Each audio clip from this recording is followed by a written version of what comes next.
al escucharnos.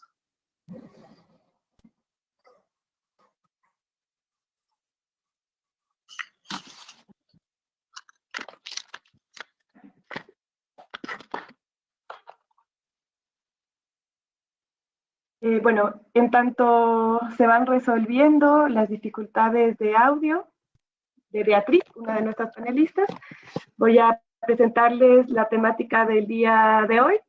Hoy estaremos dialogando en torno al tema violencia de género e intrafamiliar durante el confinamiento. Y tenemos a 4 invitados y invitadas que nos están acompañando. Ronald.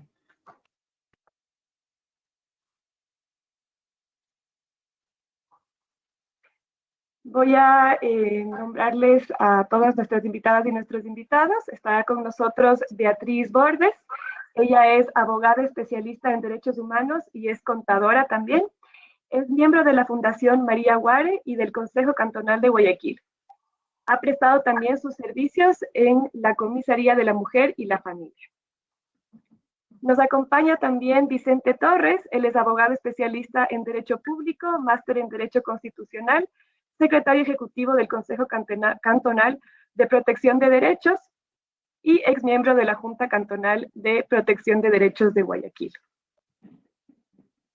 Está con nosotros Mayra Tirira. Ella es abogada por la Pontificia Universidad Católica del Ecuador, es máster en Sociología Jurídica por la Universidad del País Vasco y candidata a máster en Derecho Constitucional por la Universidad Andina Simón Bolívar. Es familiar de un caso de femicidio y se desempeña como abogada litigante del Centro de Apoyo y Protección de Derechos Humanos Surcuna. Y está con nosotros también acompañándonos Emilio Carrillo. Él es director del programa Aldeas Infantiles SOS Ecuador, técnico de Política Pública del Consejo Cantonal de Protección de Derechos de Guayaquil, docente de la Universidad de Guayaquil y delegado de algunas comisiones de protección de derechos. Bienvenidos a nuestros invitados y nuestras invitadas. Muchas gracias por acompañarnos el día de hoy en este diálogo. Bueno, les voy a comentar un poquito cómo será la metodología del diálogo. Yo les estaré planteando algunas preguntas y les voy a pedir que ustedes me respondan. Pueden hacerlo de manera indistinta, es decir, pueden iniciar uno, continuar otra persona. Las personas que deseen participar pueden ir interviniendo, complementar lo que haya comentado algún otro panelista. Y también les comento que estaremos recibiendo algunas inquietudes, algunas reflexiones y preguntas del público. Entonces yo les estaré también planteando esas reflexiones y planteando esas preguntas que nos hagan llegar, a las que también estaremos respondiendo en vivo. Entonces, bueno, dicho esto, también animarle al público a que nos hagan llegar sus inquietudes, sus dudas, sus reflexiones, para que las podamos también dialogar en este espacio. Creo que son muy enriquecedoras sus dudas, también las reflexiones que nos hacen llegar. Entonces, animarles a que a lo largo de todo el diálogo nos hagan llegar sus preguntas. Bueno, entiendo que con Beatriz también estamos solucionando quizás algunos asuntos técnicos, pero en tanto se van solucionando, vamos a ir dando inicio también ya a este diálogo. Y bueno, como quizás el primer tema o la primera pregunta de la que quisiéramos empezar a dialogar, es que nos comenten un poco acerca de cómo ven el contexto ecuatoriano en este momento en torno a la violencia intrafamiliar y también a la violencia de género específicamente. ¿Cómo está el contexto ecuatoriano en este momento? Como les he dicho, puede iniciar quien desee. Me permito iniciar un poco para las personas. Quiero saludar de antemano a cada una de las personas que están conectadas a través de esta plataforma y sobre todo agradecer la invitación precisamente para este espacio. Yo creo que dentro del contexto ecuatoriano es evidente las cifras que ha presentado el Servicio Integral de Emergencia, ECO 911, ¿no? En el cual se establece que aproximadamente dentro de un mes, es decir, desde el 12 de marzo al 11 de abril, se han recibido cerca de 7.000 llamadas reportando violencia de género. Esto según la propia prensa que lo recogió. Aproximadamente 235 avisos diarios representa esa cantidad. Entonces podemos ver un poco que dentro de esta pandemia, dentro de estas situaciones de confinamiento, se evidencia lo que ya antes de la pandemia ya era Vox Populi. El tema de los entornos seguros que deberían de ser las familias, precisamente es donde más vulneraciones de derechos existen en torno a niños, adolescentes, en torno a maltrato de adultos mayores, en torno a violencia de género. Entonces, aquello que en este momento estamos discutiendo, estamos de alguna u otra manera resaltando, es algo que durante mucho tiempo, a través de las organizaciones sociales, a través de los diferentes espacios públicos o privados, se ha venido hablando y discutiendo, pero aún no se puede llegar a encontrar una solución a aquello. Entonces, tal vez en la parte del confinamiento, sí ponemos en alerta a la ciudadanía y podemos decir, bueno, este contexto de violencia tal vez es evidenciado o recrudecido por todas las situaciones de confinamiento como tal, pero incluso estas cifras que las mencioné al inicio se quedan cortas, pues no todo el mundo ha podido reportar la violencia. Aquellas cifras que se presentan es las personas que tuvieron la decisión o tuvieron los medios para reportarla. ¿Qué ocurre dentro de las situaciones o dentro de los entornos donde la mujer no puede, simplemente porque su agresor está 24 horas, 7 días a la semana ahí y no tiene acceso, o simplemente está intimidada, o donde el adulto mayor que forma parte de ese núcleo familiar no tiene los medios tecnológicos o simplemente no conoce dónde dirigir su denuncia, o los niños que efectivamente no pueden acceder a plataformas o simplemente no podrían establecer. Así que esas cifras quedan demasiado cautas. Llama la atención, es preocupante, pero aún así quedan demasiado cortas. Muchísimas gracias, Vicente. No sé si quizás alguien quiere complementar o decir algo más en torno a este tema. Bueno, quizás yo. Bueno, agradezco igual a Vicente por manifestar un poco las cifras. Saludo igual a todas las personas que nos están escuchando. Lo que a mí me gustaría problematizar un poco es que la situación del confinamiento lo que ha hecho ha sido, como bien lo dijo Vicente, agravar una situación que ya veníamos viviendo, ¿no? De acuerdo a las estadísticas que tuvimos del año pasado, por las últimas encuestas de relaciones familiares, se decía que el 66% de mujeres, es decir, 66 de cada 100 mujeres a nivel nacional, había sido víctima de violencia de género durante toda su vida. Evidentemente, durante la época del confinamiento, lo que han dicho absolutamente todos los expertos de Naciones Unidas, relatores, incluso la propia Secretaría de Derechos Humanos, cuando dio el reporte en relación al número de casos que se habían reportado, como bien lo dijo Vicente, es que el número de casos que se van a presentar durante la época del confinamiento van a ser incluso mayores que los casos que se reportaban normalmente, porque evidentemente durante la época del confinamiento existe más esta relación en la pareja, existe más la relación con los niños, existen muchas frustraciones no trabajadas, que lo que va a hacer es que esta violencia se exacerbe. Entonces, aun cuando los datos específicos que reportan dentro del 911 son incluso un poco menores que lo que se reflejaba anteriormente, no quiere decir que la violencia no esté ocurriendo. Ya veníamos con una estadística de más de 6 mujeres, o sea, 66 de cada 100. La época del confinamiento lo que va a hacer va a agravar, como lo ha hecho absolutamente en todos los países. Y lo que está pasando es que no se está registrando adecuadamente todas estas denuncias porque no todas las mujeres pueden denunciar. Muchas se encuentran con sus agresores en casa, muchas tienen miedo a salir porque pueden contagiarse, no tienen a dónde ir o no quieren que los agresores incluso salgan de las casas porque tampoco existe un lugar destinado para ellos a dónde ir. Entonces creo que esta situación lo que hace es agravar los derechos de las mujeres, de los niños durante la época del confinamiento. Muchísimas gracias. Bueno, sí, creo que aquí se recogen algunas ideas muy importantes. Por un lado, saber que esta es una problemática que no es que sea propia de esta coyuntura, sino que viene ya de tiempo atrás y que en este momento se puede estar agravando, dado que hay personas que están conviviendo con sus agresores. Y por otro lado, el estar conscientes de que es mucho más difícil quizás el poder hacer una denuncia, resulta como quizás hay más presiones, siendo que están conviviendo de manera constante todos en el mismo espacio, todas las personas en el mismo espacio. No sé si es que ante esto quisiéramos agregar algo más respecto también a las presiones quizás que puedan estar viviendo las personas en casa, mujeres, niñas, niños. Sí, quisiera comentar algo respecto a lo que plantean aquí.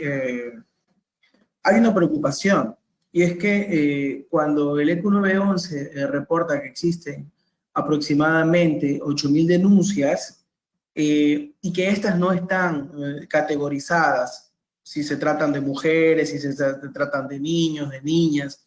Es decir, esto genera de alguna manera una condición para que exista una mayor vulneración de los derechos. Entonces es importante en ese sentido repensar cómo se está haciendo el registro, cómo se está dando y cuáles son los mecanismos de apoyo que están habilitados para las familias, para las mujeres. Entonces, creo que es importantísimo hacer una observancia, trabajar sobre el hecho del registro de los datos, de cómo estos se están llevando y de las medidas que se están tomando y que deben de tomar para asegurar su protección y el cumplimiento de sus derechos. Creo que esa debe ser una preocupación de todos sobre la cual se debe de hacer una incidencia para efectos de que todo ese tipo de situaciones sean transparentes. Y en parte, ¿por qué? Porque al inicio la perspectiva del confinamiento relativamente era corta, es decir, se hablaba de un periodo corto y resulta que fue un periodo mucho más largo, en el que se han generado restricciones al disfrute de los derechos humanos como tal, y sobre todo, ya que ya estaban en situaciones de violencia, en situaciones de desprotección, y eso necesariamente genera la necesidad de que los organismos tengan respuestas más cercanas a las familias y a los niños. Perfecto, muchísimas gracias. Quisiera también consultarles un poco de qué manera se manifiesta esta violencia, ¿no? Porque quizás a veces es un poco más visible la violencia física o tendemos a remitir más o reconocer más este tipo de violencia, pero quizás qué tipos de violencia se podrían estar manifestando en este momento, tanto en lo que se refiere a violencia de género como en lo que se refiere a violencia intrafamiliar. ¿De qué formas nomás se podría estar manifestando esta violencia? Bueno, un poco como para responder eso de ahí, es importante señalar de que como sociedad, efectivamente hemos tendido a visibilizar más la violencia física. Sin embargo, la violencia psicológica muchas veces pasa invisibilizada. Invisibilizada porque es parte del trato cotidiano, aquello que de alguna manera merma la psiquis de la mujer, del niño, del adulto mayor, en el sentido de que a lo mejor ciertas frases o ciertas conductas tienden, de acuerdo al núcleo familiar y de acuerdo a donde se encuentre ubicado, tienden a normalizarse. Por ejemplo, bien podría estarse en este momento en algunos de los hogares, en muchos de los hogares, llevándose a efecto una violencia patrimonial, donde tal vez el hombre disponga de los recursos sin siquiera tener la opinión de la esposa, o simplemente violencia sexual dentro de los entornos familiares. De hecho, según datos de la propia Fiscalía General del Estado, hay aproximadamente en este tiempo de pandemia 600 casos de abuso sexual o violencia sexual hacia niños y adolescentes denunciados. Entonces, podría estarse ejecutando cualquiera de las violencias, la violencia psicológica, en el sentido de que no sirves para nada, o yo no cuento contigo, o exacerbar algunas de las situaciones que han venido arrastrándose como núcleos familiares, pero que están ahí, que no han sido abordadas, que no han sido de alguna u otra manera visibilizadas como lo que es violencia. Entonces, para esto de aquí, siempre he manifestado que es muy importante todo el trabajo que ha venido haciendo la sociedad civil organizada para efectivamente concientizar a la ciudadanía qué es la violencia, porque violencia no solamente es agredir físicamente a una persona. Entonces, es más, es tan naturalizada que como parte de la formación en niños y adolescentes, tendemos muchas veces a justificar esa violencia. Hay dichos muy populares en el cual se establece que la letra con sangre entra. Eso, en un contexto de derecho, es una aberración. Pero ¿cuántos de los niños en este momento deben de estar pasando por una situación similar? Entonces, eso es un poco dentro de la violencia que podría existir. O sea, hay muchos tópicos, hay muchos que los recoge la norma, que los recoge la ley, pero que pese a que lo recoge la norma y lo recoge la ley, no hay una concientización ciudadana de que efectivamente ese comportamiento, esas palabras, esas situaciones responden a un hecho de violencia. Muchas gracias. Estaríamos hablando entonces también de la presencia sobre todo de una violencia psicológica que es quizás más difícil de detectar. No sé si es que hay otros tipos de violencia que queramos manifestar o quizás ahondar un poco más en este tema. Yo creo que las diversas formas de violencia como tal, que ya se venían identificando, entre ellas la violencia sexual y también la violencia de género como tal definida, los femicidios, no conozco que exista un dato específico de cuántos probablemente han ocurrido en el periodo de confinamiento. Y está también, por ejemplo, el caso de las niñas que dan a luz semanalmente, que son aproximadamente 40, muchas veces están relacionadas a situaciones de violencia sexual. Entonces, en ese sentido, creo que es importante también, sobre todo, tener en cuenta que más allá de la forma de violencia, lo que está ocurriendo en este momento es que esta violencia se vuelve más severa y más frecuente, dado que no existe un sistema de atención y de protección en este contexto. Es importante ahí buscar mecanismos de volver a retomar actividades de asistencia social, y eso creo que además implica buscar maneras de implementar los servicios en línea, de redirigir otros procesos a través de sistemas informáticos, y en los casos que se requieran hay que volver a implementar el servicio de visitas domiciliares si fuera necesario. Creo que son ahí también algunos elementos que están relacionados con el hecho de dar respuesta a las mujeres y a las familias sobre las situaciones que viven en sus casas.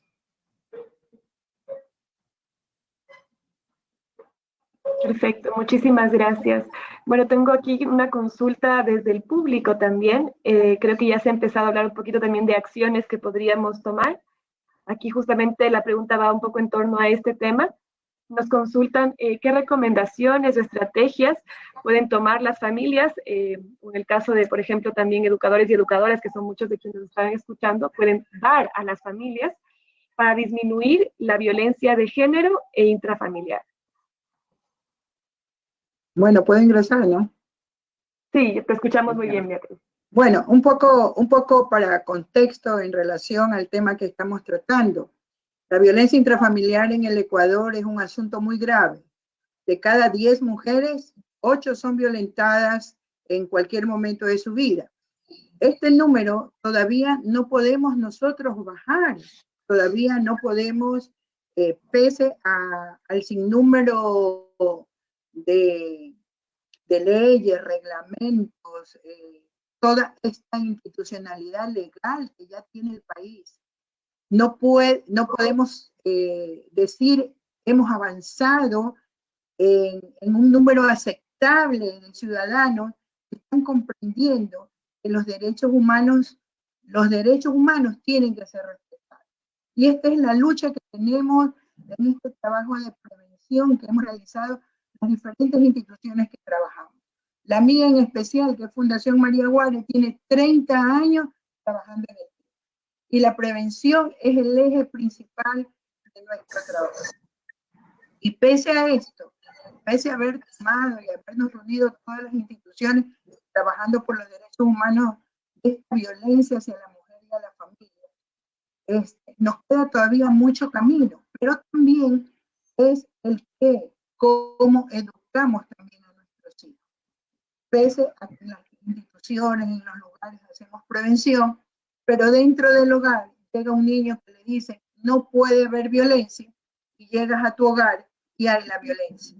¿Cómo un niño puede decir, me acaban de decir en el colegio o acabo de escuchar una conferencia en el cual dice que los adultos no deben de pelear, no deben de golpear a mi mamá, no deben...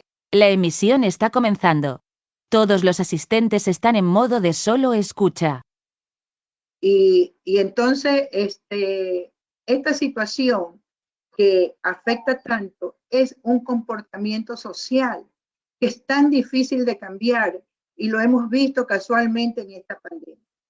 Cómo las personas no pueden regirse por las disposiciones legales y no importa que contagies a otras personas y hay esta actitud de parte del ciudadano. Eso nos hace ver a nosotros que tan difícil es nuestro problema en este trabajo, porque es el propio ser humano que tiene que cambiar y transformar los patrones socioculturales.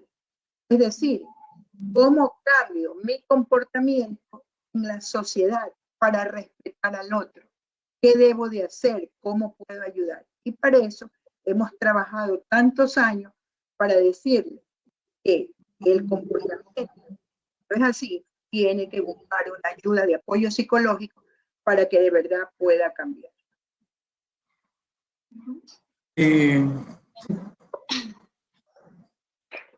Mayra, creo que querías comentarnos algo. Sí, bueno, quería como cerrar un poco la pregunta anterior en relación a los tipos de violencia y como dar algunas como estrategias también en relación a la pregunta del público.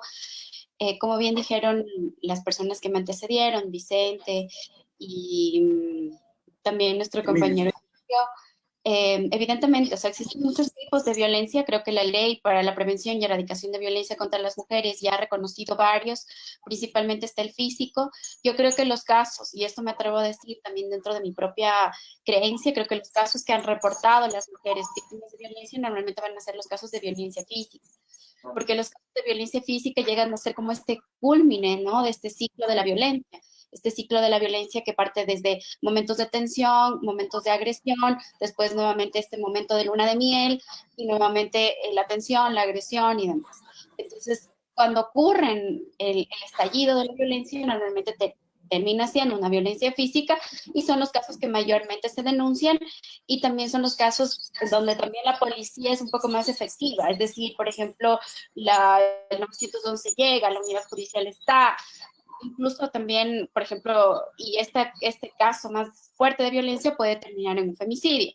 Lo que nosotros hemos podido reportar a partir de los movimientos de mujeres es que durante esta época del confinamiento se han registrado más o menos 5 casos de femicidio, ¿no? Entonces, creo que es la violencia que más se reporta. Después tenemos esta violencia que normalmente es la que se aguanta y es la que no se denuncia tanto, que es la violencia psicológica, ¿no? Que es de la que bien conversaba Vicente, y que normalmente todas las violencias van asociadas. O sea, es muy raro que exista una violencia física sin una violencia psicológica previa o sin un sistema donde ya haya de desvalor, un sistema de maltratos verbales y demás. Todas las violencias tienen que estar asociadas, así que tenemos la violencia psicológica. También, como mencionaban los compañeros, está la violencia patrimonial, la violencia económica, es decir, la que yo, por la patrimonial es la que yo retengo tus bienes, es decir, tengo, por ejemplo, tus documentos de identidad. ¿Quieres ir a denunciar? Pues no te dejo porque yo me quedo con tus documentos o trato de dañar, qué sé yo, eres costurera y rompo tu máquina de coser, entonces no te permito tener medios para subsistencia. Y la económica, que es evidentemente si te vas, yo no te voy a mantener, no tienes nada de dinero y demás, ¿no? También tenemos otros tipos de violencia, como la violencia sexual, y también, por ejemplo, la violencia ginecobstétrica, que es otro tipo de violencia que recoge la ley. De hecho, uno de los graves problemas que nosotros hemos estado registrando por parte de las denuncias es que las mujeres tampoco están pudiendo acceder a métodos anticonceptivos, por ejemplo, ¿no?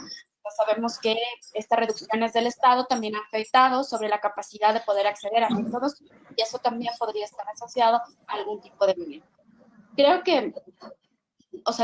que lo que deberíamos hacer ahora a manera de prevención, si bien es cierto, existen los canales de denuncia, ¿no? Como el 911, el 800 delito, opción 4, las organizaciones también tenemos como nuestros propios canales, las juntas cantonales han creado también los propios sistemas. Creo que es importante que se puedan buscar estrategias comunitarias, estrategias de entre, qué sé yo sé que mi familiar antes había sido víctima de violencia, entonces le voy a llamar, voy a estar pendiente de qué es lo que está pasando. Sé que determinada familia, tal niño ya tenía antecedentes, es probable que ahora por la época del confinamiento esta agresión sea mucho más fuerte, entonces voy a estar pendiente. Es como buscamos estrategias comunitarias, porque sabemos que por las dificultades que existen ahora en la época del confinamiento, no van a llamar. Tal vez sea yo, como una tercera persona, como una vecina que estoy escuchando que a la vecina la están golpeando, sea yo quien tenga que llamar. Entonces creo que es importante volvernos a pensar todas estas estrategias comunitarias para poder acompañar los casos de violencia.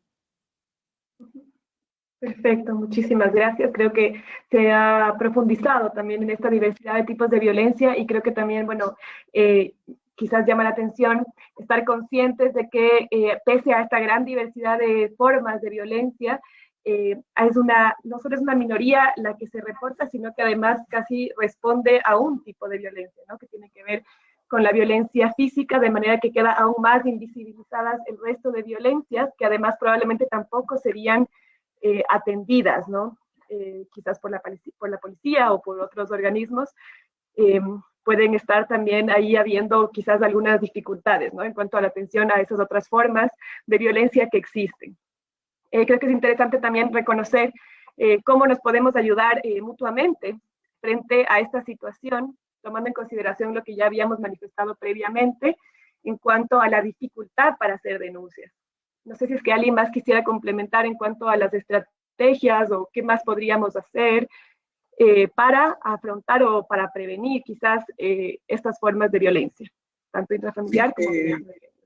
Creo que en el contexto esencialmente en el que estamos, y retomando lo que hace un momento estaba planteando, creo que es necesario volver a retomar las visitas domiciliarias y proporcionar servicios profesionales de salud mental, que también de alguna manera se vieron afectados dada la situación y que en algunos casos fueron suspendidos. En ese sentido, es importante para que esto se pueda hacer, tomar todas las medidas de bioseguridad que se deban de hacer y tomar. Al mismo tiempo, también la dificultad es que no se lo ve como una necesidad, producto de la preocupación y el temor que existe de salir y de volver a mantener un contacto. Sin embargo, también es importante, dentro de lo que se planteaba, fortalecer los sistemas de información y referencia telefónica y en línea, porque si es que estos servicios no terminan siendo eficaces, no son de fácil acceso, vamos a tener una dificultad. Entonces, sí es importante revisar cómo estos procesos están funcionando y si están al alcance de los ciudadanos. Por otro lado, creo que también es importante retomar esta situación desde las actividades de sensibilización a través de televisión, radio y medios en línea. Creo que la problemática no se ha abordado en estos espacios con la profundidad y con la claridad respecto a las situaciones que se viven en este momento.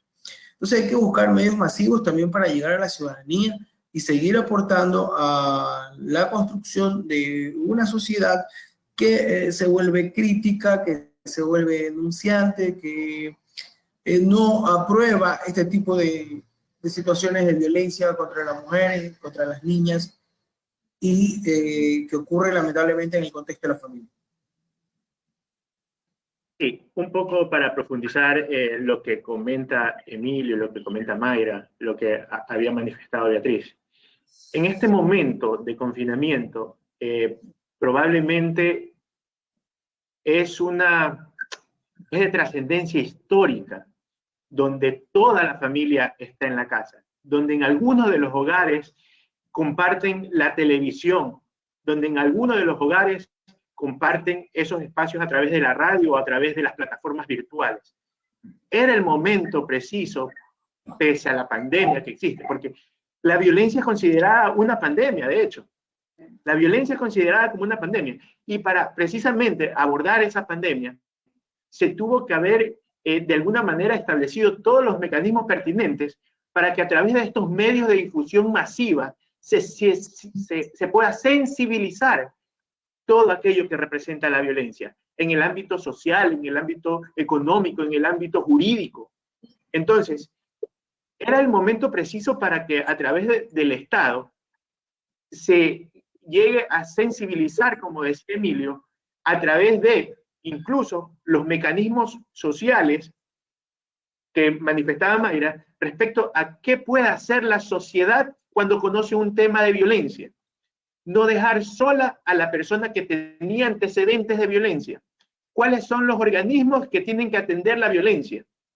Entonces, frente a esta situación, era el momento precisamente de, dentro de los núcleos familiares, sensibilizarlo a través de estos medios. Mira, es importante que tengamos este dato. El 911 recibió 6.819 llamadas a nivel del Ecuador y Guayaquil casi 2.800 llamadas. Yo creo que esto le está demostrando a un Estado que hay un problema grave que está pasando en esta ciudad. ¿Y qué es lo que ha pasado? Que están conviviendo ya la familia o las mujeres que pusieron denuncia de violencia y que tienen las medidas. Que están conviviendo familias que ya vivían violencia y que no habían denunciado. Y en este espectro tan grande que tenemos, que de cada 10 mujeres, 8 son violentadas. Entonces, imaginemos lo que está viviendo la mujer y la familia dentro de nuestra sociedad. Y que se han buscado una serie de medidas, como decía Emilio, la comunidad debe cooperar. Estoy escuchando violencia en mi vecina y oigo esos gritos, oigo esa pedida de auxilio. Inmediatamente yo debo llamar al 911, indicar lo que está pasando, dar la dirección a qué está pasando. Esa mujer puede morir por femicidio. Entonces, ¿qué se está pidiendo ahora? Que es una idea. Que la mujer que tiene estas medidas saque copia de su boleta y le dé a su vecina, le dé a su mamá, le dé al familiar que vive cerca, a la amiga que vive cerca. Segundo, que busque en su teléfono poner una carita triste porque está viviendo violencia, la están golpeando, algo que pueda acceder a decir, tengo en este momento un problema grave. Es decir, que la propia sociedad tiene que comenzar a idearse un poco de formas de poder ayudarse y que esa mujer no muera en vano, porque es gravísimo la situación de femicidio que tenemos nosotros aquí en nuestro país. Y, ¿cómo se llama? Y justamente Guayas tiene un alto índice de femicidios. Entre 2014 y 2019, 684 femicidios. Ahora, en el 2019, 105 femicidios. Y en esto, hasta marzo del 2020, 15 femicidios. Y dentro de la pandemia, 4 femicidios. Y en la que murió una niña de 4 años, ¿no? Entonces, cuando tú ves estas cifras tan dolorosas, tan escalofriantes, cuando ves que cientos de niños están huérfanos y que tienen que ser divididos y pierden padre, madre y su propia familia, y tiene que cogerlo el tío, la abuelita, el primo, y si no, tiene que ir a una casa de apoyo. Entonces, imagínate el no querer cambiar como ser humano, el no querer reflexionar, el no querer respetar al otro, hace que esta sociedad nos veamos pues en este problema tan grave de tantos huérfanos que el Estado no puede responder. Inclusive el Estado no responde por los niños que quedaron huérfanos por el femicidio. Muchísimas gracias.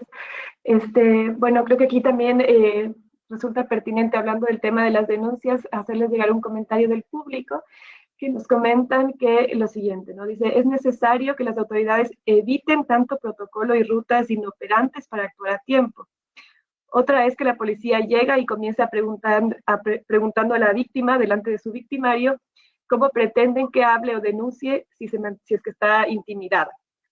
Un poco a propósito de este comentario, yo quería también tal vez dialogar o que nos comenten cómo ven ustedes la respuesta a las denuncias, ¿no? Porque por un lado está el tema de que hay muchas denuncias que quizás no se hacen, ¿no? Que es reducido y más en este tiempo, pero por otro lado está dentro de las que ya se hacen efectivas, ¿cuál es la respuesta que se está dando por parte de la policía, por parte de otras entidades para atender estas situaciones de violencia? ¿Cómo la ven ustedes? Bueno, en relación a eso, por ejemplo, mi organización tiene 1.600 denuncias de mujeres en el año. Y este es un trabajo penal, porque los funcionarios cambian. Y entonces las instituciones, como fiscalía, como policía, como la DIC, deben de tener como un programa constante, sea para los nuevos, sea para otra vez temas que corresponden. Entonces, esto hace que sean como más eficientes. ¿Cómo un policía puede entrevistar a la víctima delante de su agresor? Eso es inconcebible. ¿Cómo pueden tomar decisiones en relación al momento de violencia? Tampoco. Ellos tienen que en ese momento actuar con toda la qué es lo que está pasando. Entonces también vemos que dentro de las instituciones hay un sinnúmero de agresores y entonces toda esa situación va tocando dentro de esa tensión. Yo agresor haciendo algo de violencia, ¿cómo yo voy a estar a favor de la víctima? Estoy a favor del agresor, porque yo también actúo en esa misma forma. Entonces eso es lo que pasa con algunos funcionarios cuando tienen en sus manos los casos de violencia. Muchas gracias. ¿Alguien quisiera complementar quizás a lo que nos ha comentado Beatriz? Bueno, yo quería contar un poco qué es lo que nosotros hemos hecho. Nosotros tenemos ahora una línea en la cual estamos como recibiendo todo tipo de denuncias, específicamente casos de violencia de género. Es una línea de asesoría legal. El número es 099-99-22-032. Dentro de esta línea, nosotros hemos recibido tanto casos flagrantes como casos no flagrantes, pero que demandan, por ejemplo, la necesidad de poder acceder a medidas de protección. Lo que nosotros hemos sí registrado es que, por ejemplo, la línea del 911, la línea del 1800 delito, opción 4, están saturadas. Y los casos que de alguna manera mejor resultado han tenido han sido los casos que se encuentran más acompañados. Es decir, yo tengo a alguien en mi familia o alguna persona cercana, vecina o lo que sea que me ha podido acompañar dentro de mi proceso de denuncia. Entonces, lo que nosotros hemos podido acompañar en un par de casos ha sido la posibilidad de que las mujeres puedan acceder directamente a las unidades judiciales de flagrancia. Eso ha sido un poco más efectivo porque las líneas han estado un poco saturadas, ¿no? O ir a buscar directamente la UPC, en la unidad de policía comunitaria más cercana, al policía más cercano que pueda ayudar. Pero llamar a las líneas ha sido bastante complejo. También hemos tenido como bastante suerte con las juntas cantonales de protección de derechos de Quito. Igual sería interesante conocer un poco cómo estaba funcionando en otros lugares. Entiendo que aquí están también otros miembros y miembros de juntas cantonales. A través de correo electrónico. Entonces, por ejemplo, las víctimas reciben como un formulario, ellas llenan el formulario indicando un poco la situación del caso para solicitar medidas de protección a favor de mujeres o a favor de niños, y luego la Junta, vía correo electrónico, también regresa a los casos con las medidas de protección. Justamente esta semana estuve acompañando el caso de una mujer que estaba siendo víctima de violencia con su pareja, claro, ella tenía miedo a salir un poco de su casa sin tener ningún tipo de medidas. Ella estaba primero conversando a dónde podría ir, entonces ahí pudo encontrar como a unos amigos que podían recibirlo durante la época del confinamiento y se pudo hacer que ella pueda obtener las medidas de protección. Ella salió de su casa sin decirle a su marido dónde iba y llegó a la casa de los amigos y una vez allá ella le dijo, bueno, no puedes acercarte más, yo tengo ya las medidas de protección y hasta que se pueda resolver el caso. Sí fue como una solución emergente, ¿no? Creo que en ese sentido, por ejemplo, para esta mujer que no podía llamar, que tenía mucho temor de ir a la policía porque no sabía cómo iba a reaccionar su marido, la mejor estrategia era que le llegue a su correo electrónico con las medidas de protección y ella poder salir. Entonces creo que lo que a nosotros nos ha funcionado es directamente flagrancia o las juntas cantonales, porque 911 y 1800 delito opción 4 han estado colapsados en los casos que nosotras hemos acompañado. En este sentido, yo creo que ya era un problema el tema de celeridad de los procesos. Y ahorita, en este contexto, se vuelve más complejo. El acompañamiento a estos procesos ha estado supeditado a las organizaciones sociales. Y caminos que son tortuosos, caminos que son muy difíciles por las trabas que tiene el propio sistema. En ese sentido, es clave también hacer un análisis más profundo, realizar desde los contextos locales rutas y protocolos más adecuados a los contextos de la ciudad en ese sentido. Pero también el otro limitante de todos esos procesos es el lado presupuestario. Es decir, no hay política pública que funcione si que no se cuenta con los recursos financieros necesarios para ese proceso. Entonces, creo que esas son debilidades en torno a lo que está alrededor de que un proceso legal como tal, que un procedimiento sea eficiente o no. Y ahí es importante visibilizar estas dificultades que se agravan en el confinamiento. Un poco para complementar lo que ya han dicho los panelistas anteriormente. Y respondiendo un poco a la inquietud de la ciudadanía. Sí son necesarias las rutas y protocolos. Las rutas y protocolos son de alguna manera, ese enmarque o ese encuadre que se tiene para que la mujer o las personas que son víctimas de violencia conozcan dónde ir, qué hacer, qué hace cada una de las autoridades y todo aquello. Lo que tal vez es muchas veces, de alguna u otra forma, mal, es la burocratización de esas rutas y protocolos, que muchas veces incluso si una mujer víctima de violencia o dentro de alguna situación que se presente, le dicen no te puedo tomar la denuncia si no tienes la cédula.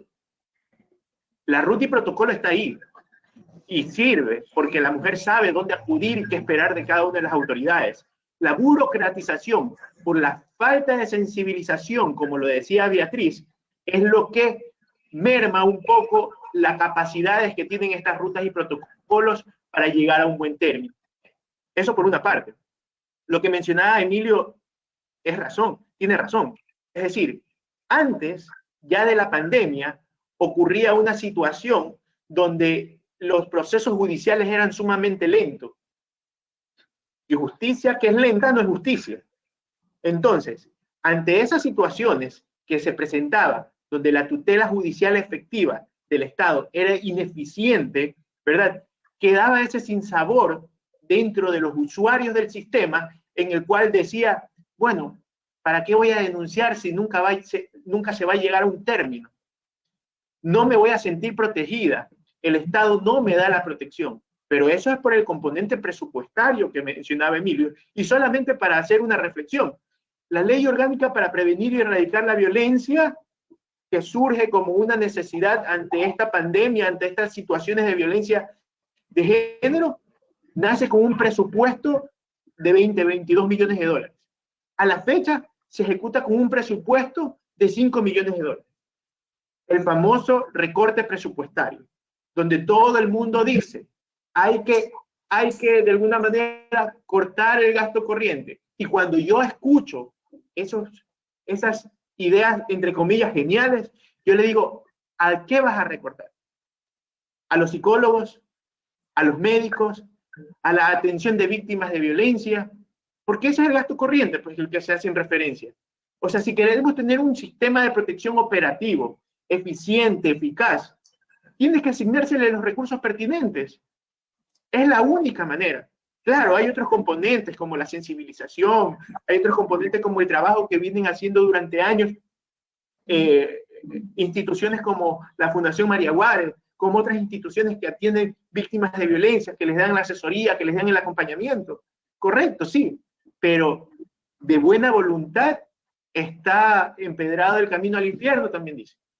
Entonces, no es solamente de alguna u otra manera de buena voluntad que podemos ir cambiando esa violencia estructural que se vive, porque al final del día, si no se asignan esos recursos, es una violencia estructural que parte desde el propio Estado y que está invisibilizada y que está ahí.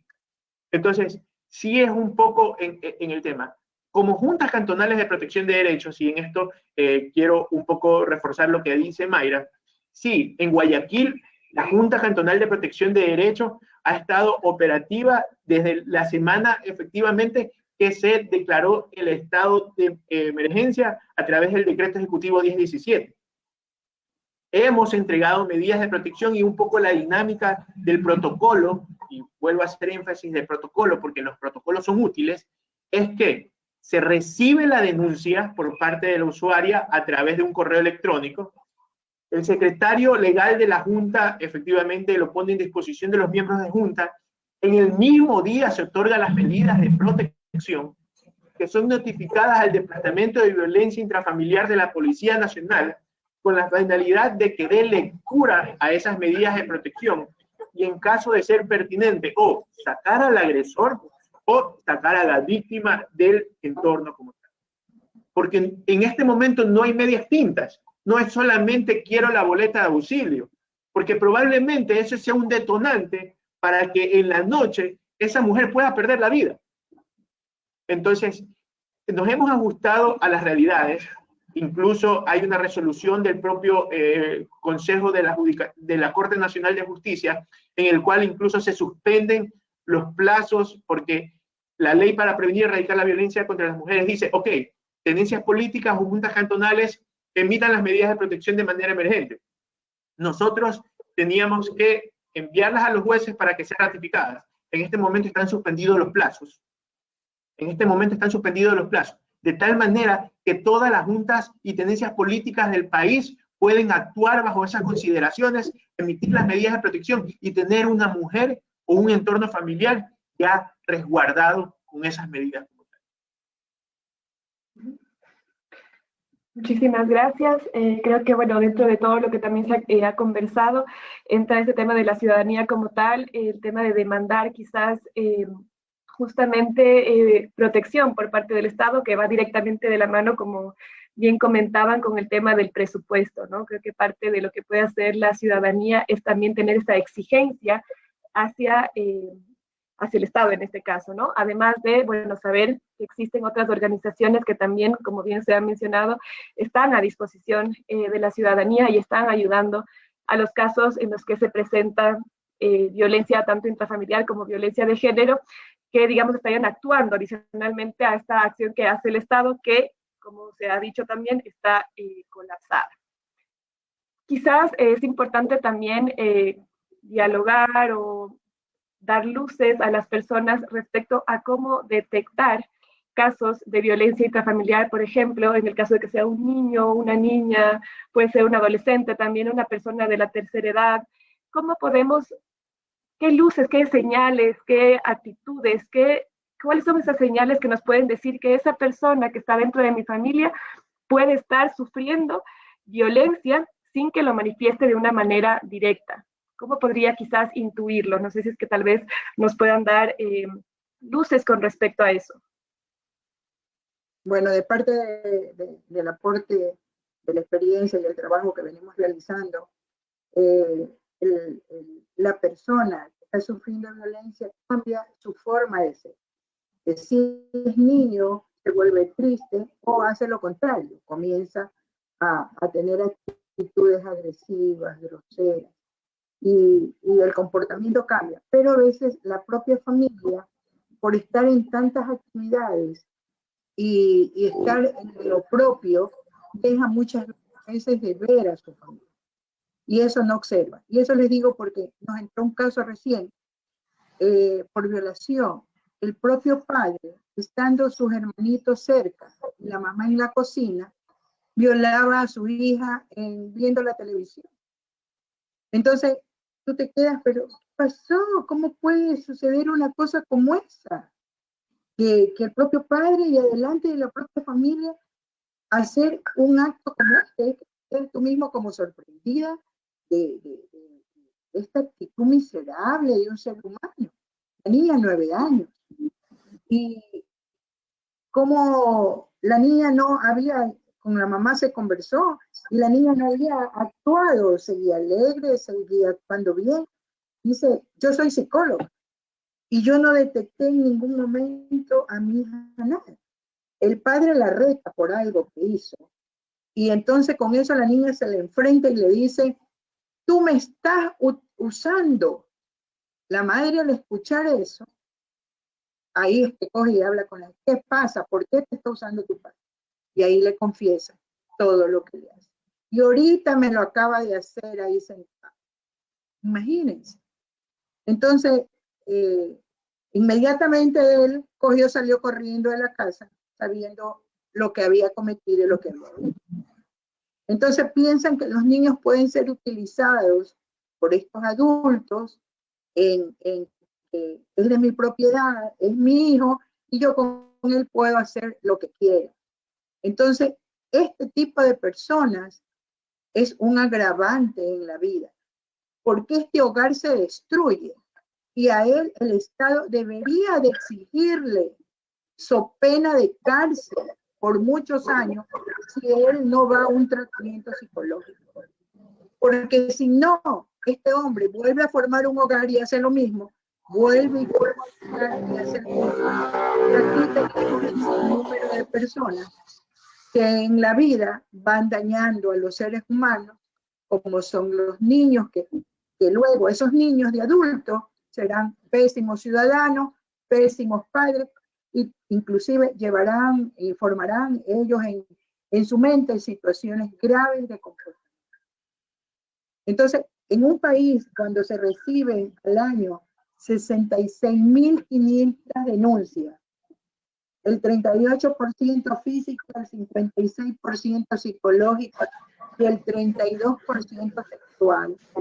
Cuando de cada 4 niños, 1 es violado, es un país que en este momento debería estar viendo este tema y decir qué es lo que pasa en mi país, en mi ciudad. Así como se ha presentado la pandemia, así también debe preocuparse de eso porque es una pandemia. Entonces la gente, al ver toda esta situación, a veces, ¿por qué es la familia? ¿Cómo lo voy a meter preso? ¿Qué pena me da? Y no ves a ese ser humano que le dañas la vida y le dañas para toda la vida. Porque eso que pasó él, esa experiencia tan triste, tan grave, no se la borra a nadie por más que tú puedas darle una terapia de apoyo psicológico y puedes hacerle ver que no tiene culpabilidad, que esto es del otro, de todas maneras va a quedar grabado en tu mente para toda la vida.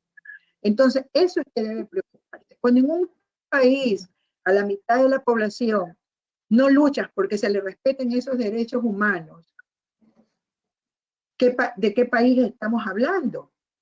Es un país comprometido internacionalmente en todos los convenios internacionales realizados, Belén do Pará, CEDAW, los derechos humanos, plataformas y todo lo habido por haber. Ecuador es el primero que dice, sí, yo voy a cambiar.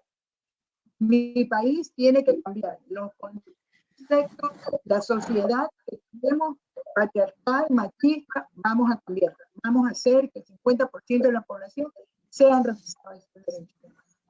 Y mira cómo estamos en este momento. Un país que de cada 10 mujeres 6 son violentadas en un momento de su vida. Y cuando tenemos un país que de cada 4 niños, 1 es violado. ¿Cómo puede ser que estemos todavía aquí? Los que estamos aquí, tenemos una lucha de años pidiéndole a un Estado que cambie, pidiéndole a los nuevos políticos, a los que llegan a la asamblea, haciéndole conocer la problemática.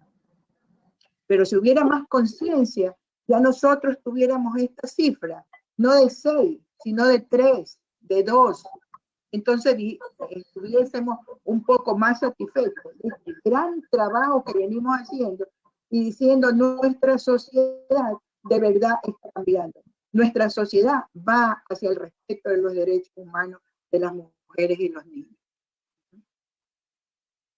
Sí, respecto a las señales también, que era el ámbito de la pregunta, creo que también, aparte de estos cambios de comportamiento, es importante identificar aquellas señales físicas, es decir, la observación que podemos hacer muchas veces en las adolescentes, en las niñas, cualquier situación que pueda presentarse en la piel, en los brazos, en las piernas, en cualquier parte del cuerpo, ¿no?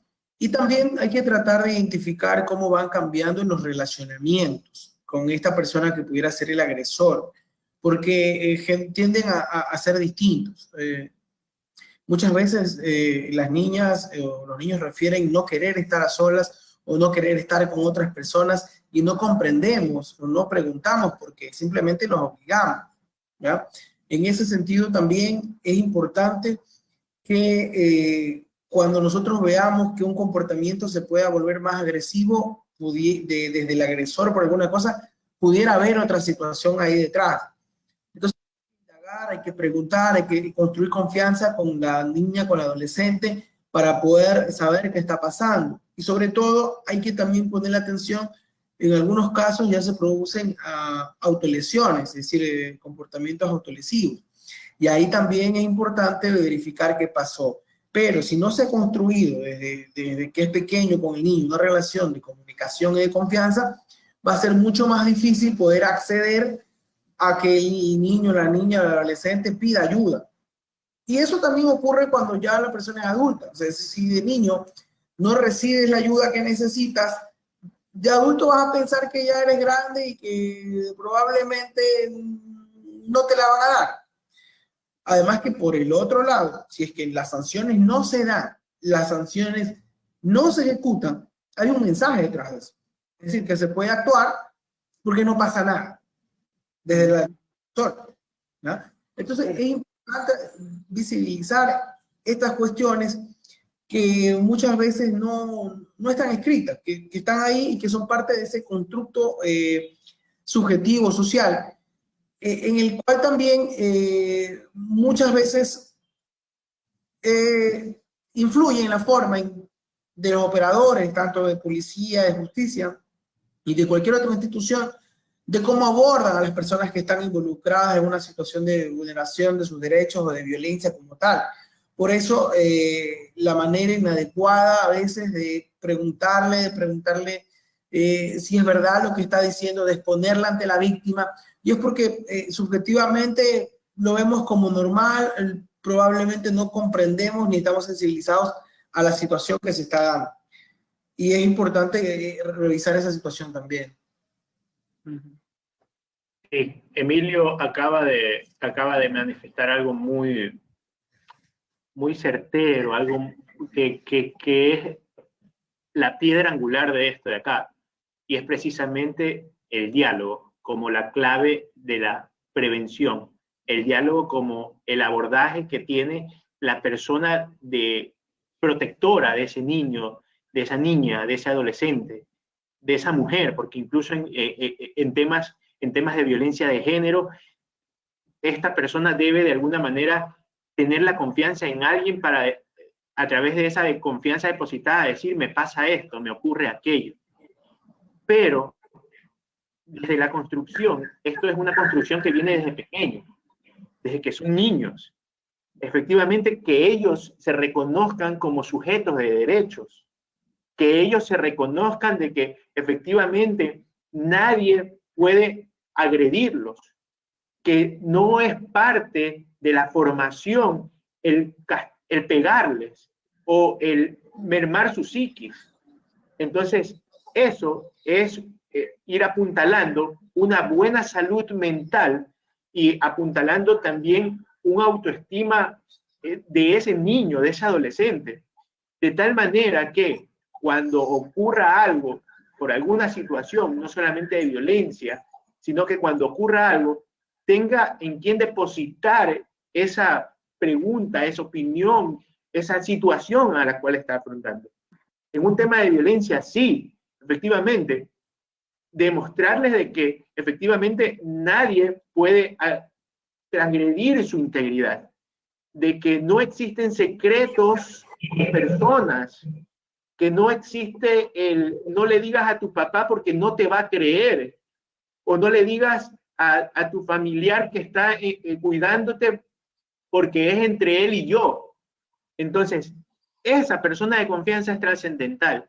Y si efectivamente se construye a través de ese diálogo y ese depósito de confianza, probablemente esas señales que sí se pueden evidenciar a través de las situaciones físicas, a través del comportamiento, salgan a la luz simplemente con el diálogo de este niño o adolescente que puede ser afectado.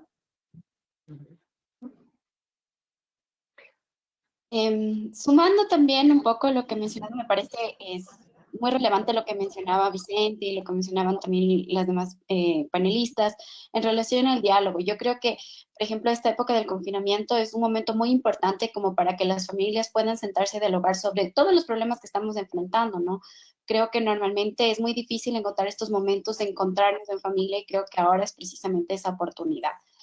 Creo que tienen que generarse muchas estrategias de prevención. Por ejemplo, muchos de los casos que nosotros hemos evidenciado parten desde que los niños, por ejemplo, ni siquiera saben cómo se llaman las partes del cuerpo humano, ¿no? Había un caso que nosotros llevamos hace un montón de tiempo en el cual decía, una niña muy pequeña decía, es que mi tío me toca la flor. Entonces, claro, cuando le decía a su maestra, mi tío me toca la flor, ella como que le estaba raro, pero no llegaba a saber específicamente qué era lo que estaba pasando. Creo que esta es una oportunidad importante como para que los niños puedan conocer exactamente los nombres del cuerpo. Es decir, que se pueda decir que yo tengo una vagina, que los niños tienen un pene, que existe un trasero, que existe el pecho, y que todas esas zonas no deben ser tocadas ni pueden ser invadidas por cualquier persona. Creo que esto parte de una educación sexual importante para los niños, que se puede dar como una forma de prevención ahora y también como una forma de detección. Nosotros hemos acompañado casos en los cuales las madres se han dado cuenta de que sus hijas fueron víctimas de violencia cuando eran niñas, porque ahora han podido detectar estos comportamientos extraños y porque en estos momentos también han podido sentarse a conversar y poderse detectar efectivamente en estos comportamientos diferentes. Por ejemplo, los casos de niñas o niños que son hipersexualizados, o sea, son niños pequeños de 7, 8 años que tienden a tocarse muchas partes íntimas o a frotarse la vagina contra un mueble o cosas así, que comienza a decir, te pica, ¿qué está pasando? ¿No? Y a partir de esto generar estas estrategias de diálogo y poder identificar que si es que hubo en el pasado algún caso de violencia sexual o si es que alguien en el presente les está tocando. Creo que estas estrategias ahora son perfectas. Creo que algo que las familias pueden hacer ahora es tratar de educar y generar estos canales de diálogo para prevenir y detectar casos de violencia. Sí, bueno, justamente el público había también esta inquietud, ¿no? Se está hablando de un diálogo dentro de las familias, pero bueno, si es que fuera una persona externa, por ejemplo, están manifestando que a través tal vez de una llamada telefónica podrían tal vez plantear preguntas que les ayuden a detectar si es que la persona está sufriendo violencia. No sé si es que nos preguntan qué preguntas les podríamos plantear, cómo podríamos indagar a través de una llamada telefónica. No sé si es que quizás hay como dar, fuera de lo que ya se ha dicho, que creo que ya se han dado tal vez algunas pistas, se les podría decir algo más que tal vez funcione a través de un contacto un poco más distante, que es una llamada telefónica, para que puedan visibilizar que se está dando violencia a esta persona, que esta persona, digamos, está sufriendo violencia. Bueno, yo creo que cada uno de nosotros pudiese dejar el teléfono para que luego ellos puedan comunicarse con nuestras organizaciones y poder darle todo el apoyo, ¿no? Fundación María Juárez la pueden buscar en la página web y pueden ubicar ahí, son equipos multidisciplinarios que atienden. Otro punto que es importante, por ejemplo, es que el año 2019, 2.000 niñas por violación fueron embarazadas. Este es otro de los problemas que las mujeres, la adolescente y las mujeres tienen que también soportar por esta violencia sexual.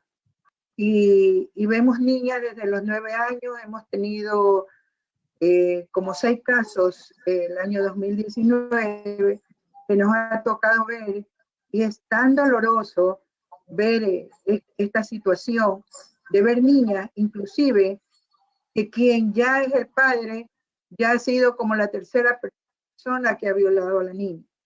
Hemos tenido también niñas con capacidad especial que también han sido violadas o han intentado violar. Entonces hay un irrespeto total para la mujer, para la niña, que yo creo que la ciudadanía, si no sea mi hija y la veo también en algún peligro, en alguna situación, debo de intervenir, debo de apoyar al niño, a la niña. Y vemos, por ejemplo, cuántos casos no se dieron en el transporte público. Al final estaba un hombre violando a la niña y todo el mundo miraba que la niña la tenía levantándose. Nadie, excepto una persona ahí, cuando le vio la cara a la niña, no sé cómo le miró la cara y se dio cuenta de que algo normal era. Y ya era tarde, ya pudo coger a este hombre y se lo llevaron preso. Pero una niña que viajaba sola en un transporte apenas de 12 años. Entonces también tenemos este otro problema, que es una consecuencia a esas violaciones. Ahora, una niña de 12 años, ¿cómo enfrenta a tener un hijo? Imagínate, que su mismo cuerpo no está en capacidad todavía de tener un embarazo. Entonces, hemos tenido, por ejemplo, abuelitas que están criando niños por cualquier razón y luego se ven en este problema de tener a su nieta embarazada de 12 años y que son ellas las que luego tienen que mantener y criar a estos niños.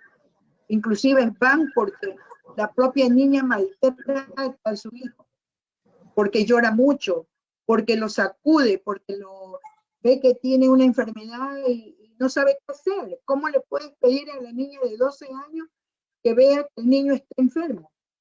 Entonces, tenemos un asunto tan grave, por Dios, de sociedad, que tenemos que hacer un cambio total, especialmente el 50% de los varones tiene que ver sus nuevas masculinidades, tiene que revisar toda esta situación que pasa y ser también una fuerza de poder cambiar estas concepciones y paradigmas y creencias que tiene el 50% de la población.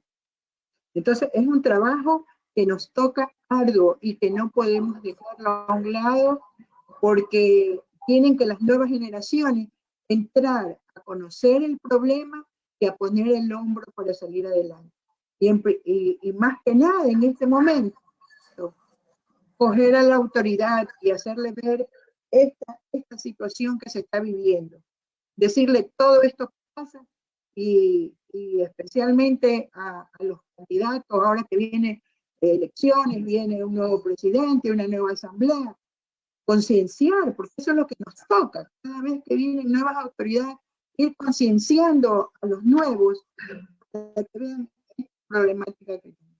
Y como decía Vicente, como decía Emilio, esos presupuestos, que como es violencia, quítale nomás, déjale que esto ahí quede. Y no es así. Esto es un problema social que en este momento lo sintió el Ecuador.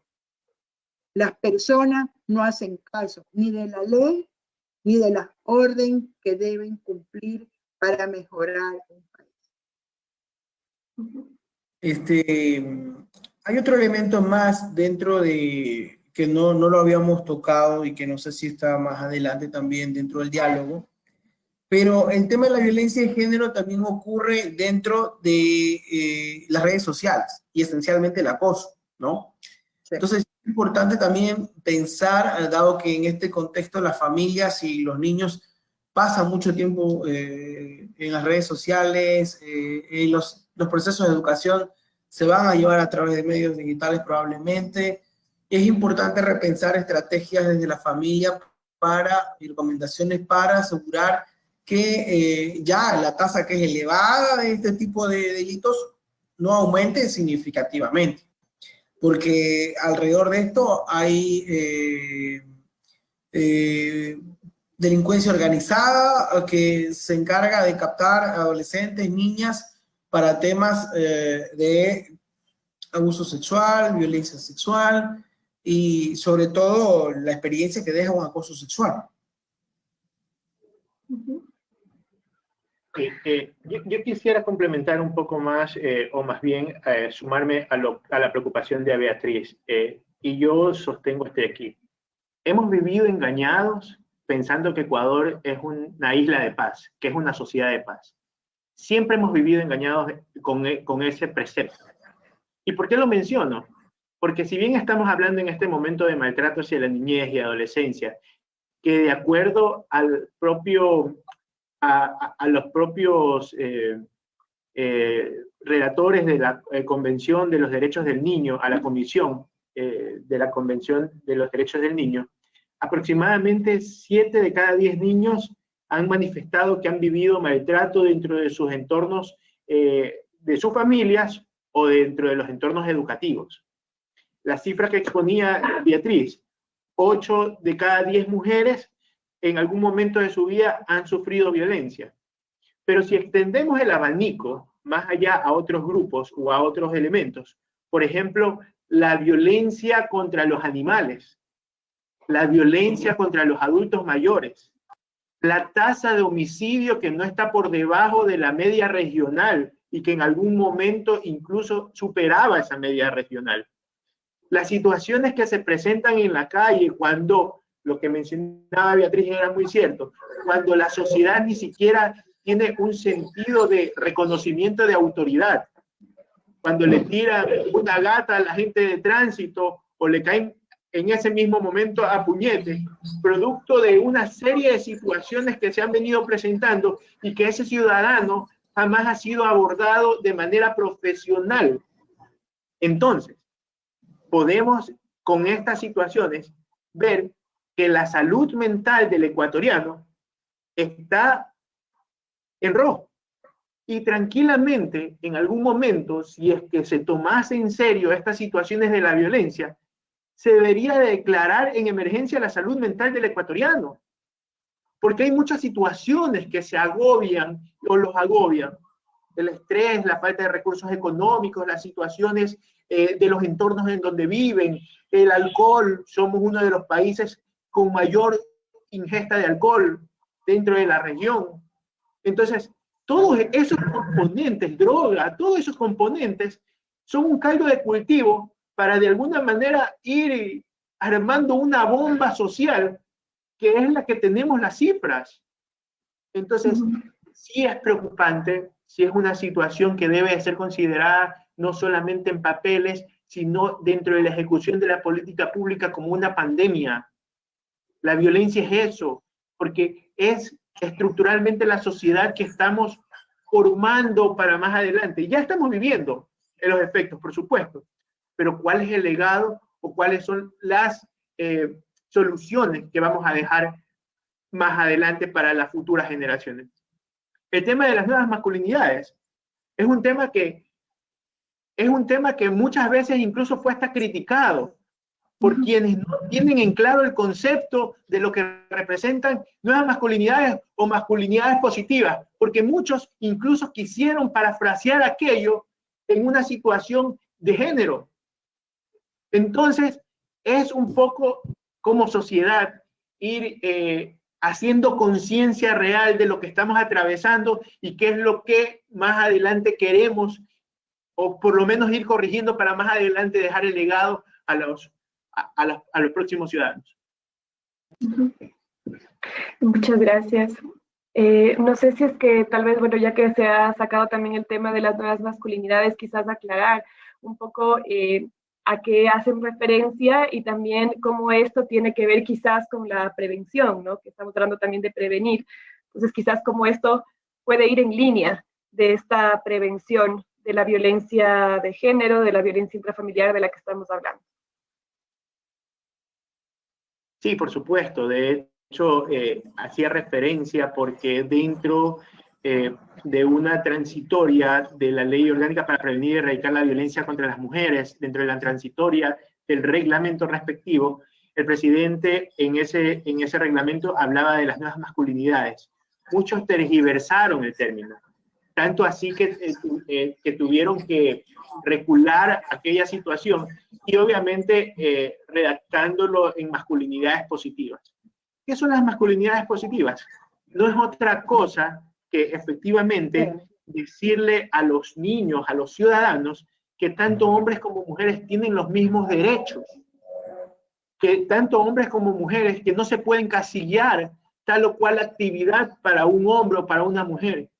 Y son situaciones puntuales y son situaciones claves que probablemente puedan ayudar a expandir un poco más la mente a estos futuros ciudadanos, a los ciudadanos. Porque, por ejemplo, haciendo un ejercicio rápido, en este momento de confinamiento, probablemente las mujeres tengan el 80 o el 90% de la carga de los quehaceres domésticos dentro del hogar. Más el componente del teletrabajo para las personas que están haciendo, pero no hay una equiparación, pues, dentro de las actividades que tengan que hacerse como quehaceres domésticos como tal. Y está comprobado aquello. Y está comprobado. Las nuevas masculinidades es precisamente, a ver, vamos, en blanco y negro.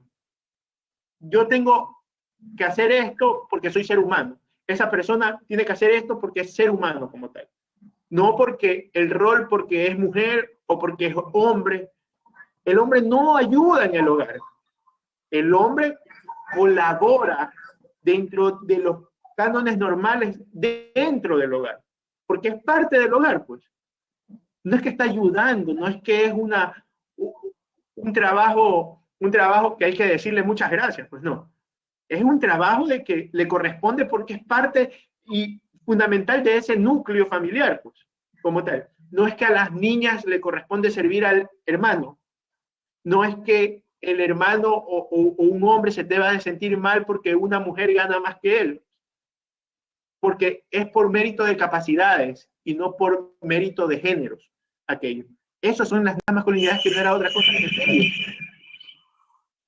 Así es, este de un poco revisar toda esa carga que le han dejado a las mujeres.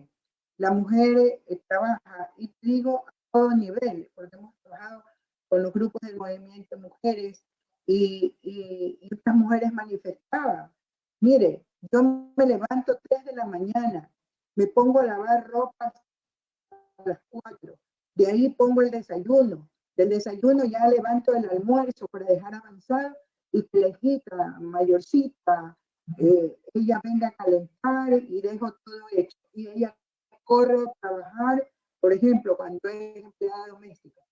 Va a otra casa a hacer su trabajo y regresa a 6 de la tarde. Inmediatamente a controlar tareas, a bañar los niños, a limpiar la casa, a planchar, a hacer. Entonces, no es justo de que la mujer tenga que soportar eso. Siempre ella es la cuidadora, ella es la que da y todo eso. Esto ha reflejado en la salud de las mujeres. Las mujeres tienen mucha enfermedad de cáncer, mucha enfermedad de tiroides, muchas enfermedades que les están afectando por ese estrés constante que está viviendo, con la finalidad de mejorar su hogar, su familia. Y tener en consideración que el 35% de los hogares, la factura de ese hogar es mujer. ¿Cómo puede una mujer estar a cargo sola de 3, 4 y 5 hijos? ¿Cómo puede un ser humano abandonar a esos hijos y no querer responsabilizarse de la crianza de estos chicos? Entonces, todo este trabajo que hacemos en las instituciones, siempre también buscamos esto, poder empoderar a la mujer para que ella pueda aliviarse. Entonces, aquí está la revisión de esta masculinidad. ¿Cómo puede un hombre llegar a su casa y no poder ayudar a su familia? No poder compartir con sus hijos la educación, estar más cerca de ellos. Entonces, eso es lo que se pide. un poco que se vea a la mujer como un ser humano completo, que no es porque la sociedad a lo largo del tiempo le dio estas obligaciones, que estamos en otro momento y que ahora la mujer también tiene esta triple responsabilidad y que pide ese compañero, ese esposo, de esa pareja, que sea un aportante, primero en un trato, en ese respeto, en valorarla, en compartir todo lo que corresponde. Como decía Vicente, no es casi un favor un hombre que ayude en casa, es su obligación aportar y ayudar, porque no le podemos dar a uno solo que haga todo. Y eso tiene que hacerlo la mujer, aunque esté embarazada. Mujeres que están listas ya para dar a luz, tienen que continuar porque no tienen a nadie, porque su presupuesto no le da, tienen que cocinar, lavar, planchar y hacer todo. Y su esposo, su compañero llega y se pone a ver televisión. Entonces, es una injusticia. Eso no es respetar, no es querer, es no apoyar. Entonces, eso es ver las nuevas masculinidades. ¿Qué puedo hacer yo como ser humano, como hombre dentro del hogar, cuando tengo a mi pareja que trabaja y que hace tanto esfuerzo por querer sacar a la familia adelante? Entonces, eso es respetar los derechos humanos del otro, revisar toda esta situación.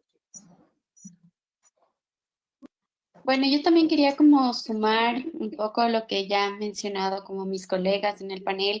Creo que también es importante las nuevas masculinidades en el sentido en que parte desde una toma de conciencia diferente, ¿no? Y esta toma de conciencia parte desde los hombres, como también de la sociedad en general, de las mujeres y demás.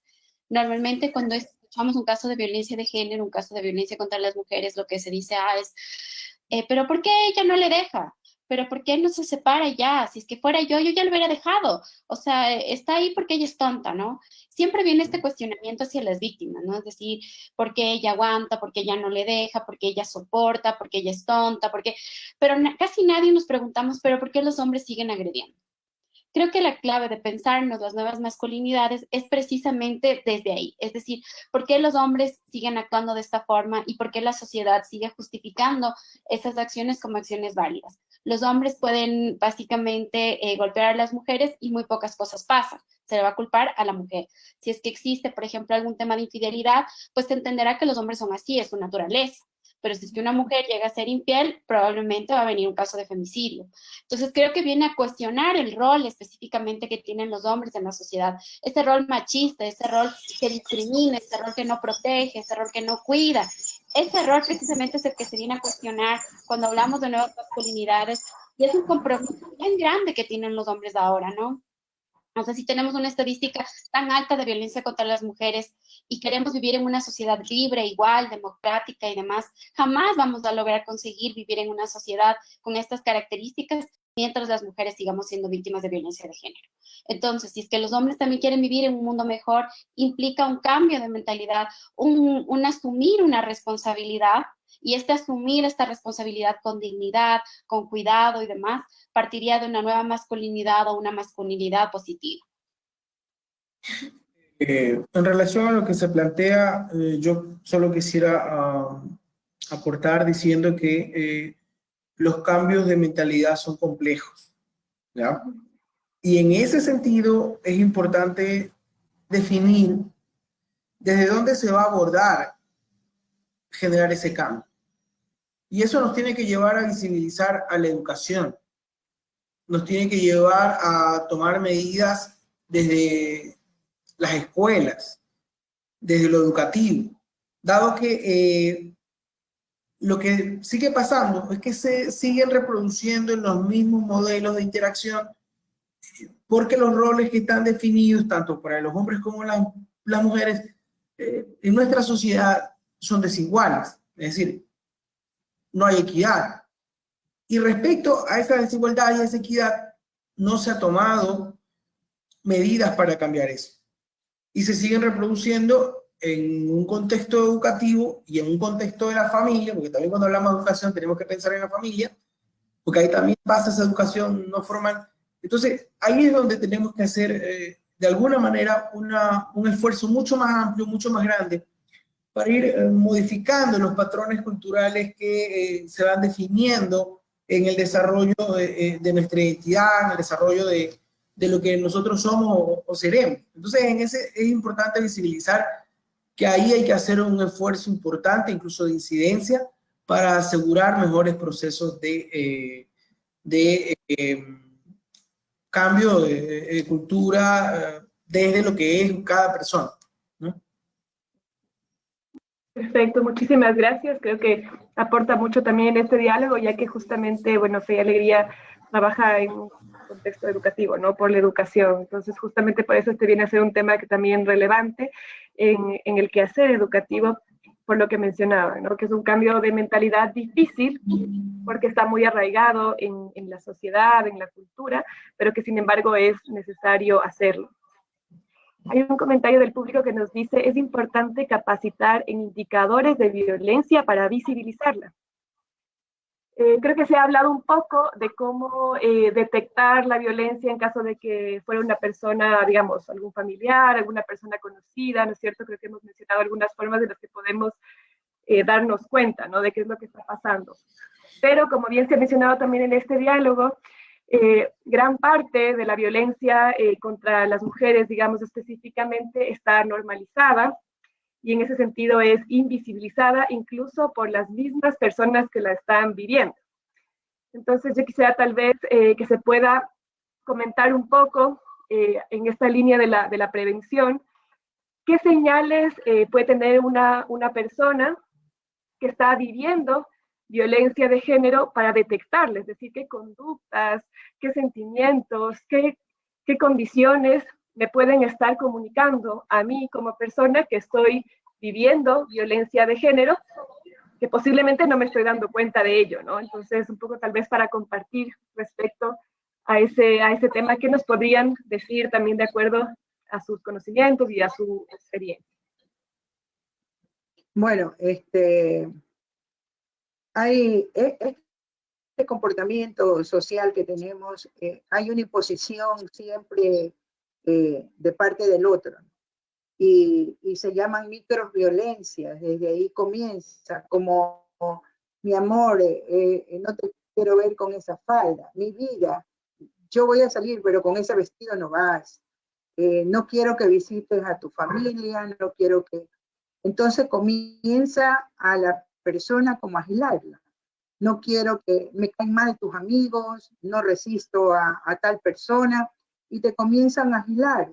Y con esos términos como mi amor, mi vida, mira, mi hijita, de verdad, oh, yo no quiero ir a esa reunión porque me caen mal tus amigos, yo no quiero ni que andes con ella. Y comienzan a esa persona a irla como quitando todo su entorno. No permiten las visitas a sus familiares, ni que asistan a su casa. Eso es un llamado de atención. No puedes agitarme, no puedes quitarme. Y esto te digo que lo recibimos de profesionales cuando comentan su vida. Entonces, como de la estadística y de la encuesta que hizo de género el Estado, nos refleja que el 50% de las profesionales y de los que tienen posgrado están viviendo violencia. Y entonces tú piensas, soy una máster, tengo una maestría, tengo un título, tengo otro título, entonces como que tú estás ya empoderada, tienes 3, 4 títulos y dices, ¿por qué esta persona vive esta violencia? Tú te preguntas si es una persona social, si es una persona, pero llega a su casa, tiene que llegar a tal hora, tiene un control total, y esto va cada vez, hasta cuando prácticamente ese miedo comienza a ingresar en la persona. Y te digo que hablamos a nivel general, jueces, médicas, de todo tienen estas vivencias, porque esta microviolencia comienza como a ingresar hasta que después se genera una serie de situaciones, como el que comentaba una médica, que venían de una reunión con su esposo, y le dijo, has estado coqueteando con el fulano de tal. Y tenía él un anillo de graduación, y saca la mano y le vació un ojo del golpe que le da. Entonces ella decía, ¿cómo no vi esto que él me imponía? Era quitarme mi libertad, quitarme mis derechos, dejarme inutilizada para que él solamente a sus reuniones iba yo, y tenía que tener un comportamiento de no mirar, de tener cuidado, y esto fue porque bailé con mi primo, dice. Nada más. Entonces, fíjate cómo un ser humano puede perder una vista por una situación de violencia. Entonces, esto es lo que nosotros a diario vemos, que a lo largo de estos años, cuántas cosas tan graves que muchas veces yo en las conferencias le digo a los grupos, mire, si yo les contara todos estos casos tan terribles y graves que puede sufrir un ser humano, lloraríamos todos abrazados aquí, que esta sociedad tan injusta en la que nos toca vivir, y que todavía sí tenemos que recibir una serie de adjetivos, porque somos las mujeres que salimos a las calles a protestar, porque queremos una sociedad distinta, porque queremos una sociedad de verdad de paz y de verdad libre, y que eso es el esfuerzo que venimos haciendo en lo personal más de 40 años, y que tenemos que ir concienciando. No hemos logrado todavía avanzar, que tenemos muchas cosas por hacer, porque todas estas injusticias que le hemos comentado hoy día son las cosas que tienen que cambiar en una sociedad, para de verdad llegar a ser lo que aspiramos, que sea una sociedad justa y equitativa. Sí, bueno, dentro de la conducta de cada ser humano conoce a sus cercanos, como es. Si efectivamente la conducta de alguien cambia, es porque detrás de ese cambio, de esa conducta, hay algo que lo aflige, algo que le preocupa, algo que lo alegra, algo que lo motiva, en fin. Entonces, es muy común ver que normalmente las mujeres que están siendo víctimas de violencia cambian su conducta y cambian su esencia como tal. Por ejemplo, ya no se visten como se vestían antes, ya no frecuentan a las personas que frecuentaban antes, ya no llaman a sus familiares con la frecuencia que los llamaban antes. Entonces, esos sí pueden ser considerados signos de alarma ante una situación que ella podría estar pasando. Pero es lo que conversábamos anteriormente.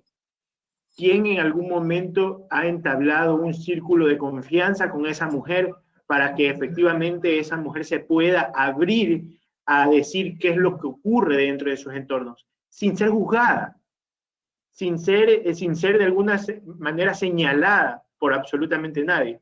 Porque no es común y no va a pasar y no ocurre y no debería de pasar. Cuando recién estamos viendo una situación similar al cambio de conducta de una mujer y alguien le va a decir, oye, ¿qué te pasa? Probablemente por vergüenza, porque de eso sí se ha encargado la sociedad hasta la saciedad, y por años, como componente histórico, a juzgar a la mujer o a juzgar en este caso, al agredido, qué hizo, por qué está ocurriendo eso, cuál fue su participación en eso. Y no solamente la mujer, en la niñez también. Es muy común escuchar dentro del maltrato a los niños que un padre le pregunta a otro, ¿y qué hiciste para que te pegue tu mamá o tu papá? Desde ahí ya estamos generando esa psiquis, esa situación de que, tuve que haber hecho algo mal yo para haberme ganado ese trompón. Entonces, generar esos círculos de confianza va a ser la única manera de alguna manera, como sociedad, desde los entornos sociales, dentro de la familia, que esa persona que está siendo agredida en su integridad física, sexual, psicológica, pueda abrirse y decir, me ocurre esto, ocurre aquello. Sí, hay señales y hay signos de alarma. El cambio de su comportamiento, el cambio de vestimenta, el cambio de su lenguaje, una serie de cosas. Pero no va a fluir si efectivamente no hay alguien que desde mucho tiempo atrás le haya brindado esa confianza y que se haya puesto a disposición para depositar esa confianza de esa persona, de ese niño, mujer, adulto mayor. Igual creería que las señales están muy dadas por lo que decía mucho Beatriz, que es como el control y también el desvalor. O sea, creo que a veces asociamos, por ejemplo, el amor, hay muchos mitos como del amor romántico y decimos que la violencia está muy asociada al amor, ¿no? Entonces, si es que me cela es porque me ama. Creo que cuando existe este celo, evidentemente no hay amor, lo que hay es un tema de control, ¿no? O esta idea de que el amor lo soporta todo, o sea, yo porque estoy en una relación de pareja, si es que él me trata mal, pues no importa, ya va a cambiar, voy a rezar, voy a hacer alguna actividad, voy a hablar con sus amigos, lo que sea, pero él va a cambiar, eso es porque estaba borracho el día de hoy. Entonces creo que, por ejemplo, esas estrategias que a veces nos hacen pensar que el amor lo soporta o lo aguanta todo, muchas veces pueden estar ocultando muchas situaciones de violencia. Lo que va a pasar en una víctima, evidentemente, se va a ver en estos cambios de comportamientos, pero que están dados muy por el desvalor, ¿no? O sea, tenemos casos de mujeres, como bien decía Beatriz, profesionales, que no se creen lo suficientemente capaces porque ha habido un trabajo constante y permanente en el cual ha habido esta idea de tú no sirves para nada, no eres buena para esto, jamás vas a poder salir adelante tú sola, con los hijos. Entonces, existe todas estas ideas que cada vez va generando un detrimento en la propia autoestima de las mujeres. Pues evidentemente, eso lo que va a causar es que las mujeres no quieran denunciar o no se sientan o crean que la vida es así, ¿no? Yo he escuchado muchos casos de mujeres que nos han dicho, bueno, esto es la vida que me tocó. Y creo que decir esta es la vida que me tocó, lo que está ocultando es precisamente casos de violencia. Creo que no es fácil. Evidentemente, salir de una situación de violencia nunca va a ser fácil, creo que es un compromiso general, pero creo que estos otros acompañamientos, ¿no? De acompañar sin juzgar. Muchas veces tenemos familiares, amigos que han tenido situaciones de violencia, se separan y luego vuelven, ¿no? Y nosotras decimos, no, ya no le voy a hacer caso, ella nunca hace caso, es la vida que ella quiere vivir y demás. Cuando nos olvidamos que la vida libre de violencia es un derecho de todas y que si es que no estamos precisamente como mujer, tal vez cuando exista un caso mucho más fuerte de violencia, no vamos a estar y puede suceder un femicidio. Entonces creo que tenemos que ser capaces de acompañar y acompañar los procesos de las mujeres. Va a haber momentos en los cuales ellas se sientan fuertes como para tomar la decisión de separarse y en ese momento vamos a tener que apoyar mucho más esa decisión. Y va a haber momentos en los cuales ellas no se sientan fuertes para hacerlo, porque es compleja la violencia sucede con las personas que queremos, con las personas que nos protegen. Entonces, es mucho más difícil salir de esos círculos, pero creo que lo importante es poder acompañar los procesos de las mujeres y hacerlos de estos espacios seguros y sin juzgar. Perfecto, muchísimas gracias. Creo que con esto nos han dado muchísimas luces también de justamente estos indicadores muchas veces invisibilizados, pero creo que en la medida en que también se vayan dialogando, más fácil tal vez irlos reconociendo, ¿no? Entonces, bueno, creo que dadas también todo este diálogo, todos los aportes que ustedes nos han ido comentando, ya vamos a ir cerrando. Quizás, si es que desean dejar una última mensaje o reflexión, creo que es importante que se vuelvan a mencionar los contactos que ya durante el diálogo los han mencionado. Entonces, que los pueden volver a decir para que queden visibles para el público, que puedan quizás tomar nota en este momento de los contactos como una fuente de apoyo adicional a las líneas, digamos, del Estado que están también disponibles, pero que, como se ha dicho, no siempre dan la ayuda oportuna, en ocasiones sí, en ocasiones no. Entonces, como para poder tener estos otros apoyos. Creo que con eso iríamos ya cerrando este diálogo y, bueno, agradecerles muchísimo por su participación. Bueno, este es un trabajo de conciencia que venimos nosotros realizando por muchos años. También es este anhelo de la sociedad en que vivo y la sociedad que deseo para mis descendientes, una sociedad justa y equitativa. Y eso es lo que nos inspira y nos lucha. Creo que todos los que estamos aquí, mis compañeros que han entrado en esta materia y han llegado a concienciar y a darse cuenta del valor de la mujer.